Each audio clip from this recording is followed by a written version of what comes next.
How do your friends treat you with the Tesla? They're like, bro, or it's like, hey man, you got a car? I mean, what are they saying, man?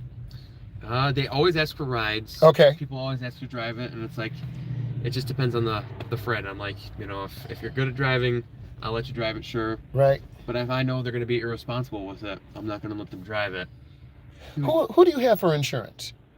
We use my whole family uses Farmer Bureau. Okay. And everything is just combined together to get that discount. Right. What do you think is the best way to teach new drivers about advanced cars?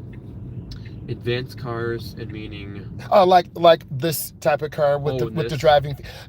Let's say a 2022 and up is 2025.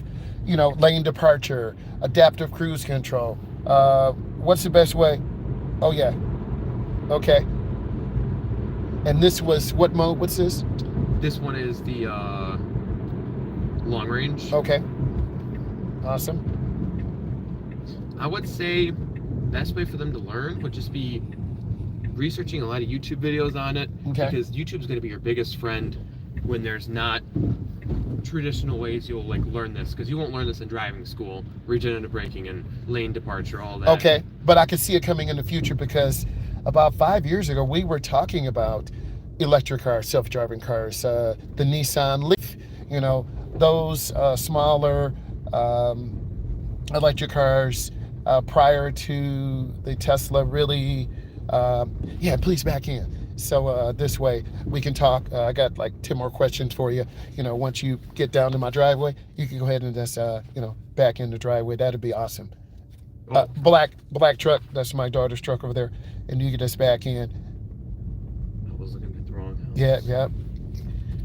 If there's room, let's see how she parked. Right. Yeah, there should be room. Okay. Just take your time. And kind of talk to us as you're backing in for people who do not know how to back in. They took this from Mercedes. This is a design, the gear shift, it's like a stock. So to just go in reverse, I literally just push it up, and then now I have this huge camera, and I never use the brake because the regenerative braking, I just let off the gas if I want to stop, just like that. My foot never touched the brake right there.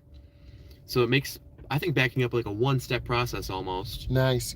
You don't have to, do anything fancy with slowing down with the brake or speeding up excessively. It's just all one kind of gradual thing, and you just slowly let the wheel run its course, and it is easier than any other car to back up to. Perfect. And to put it in park, you just push in and it's in park. Nice.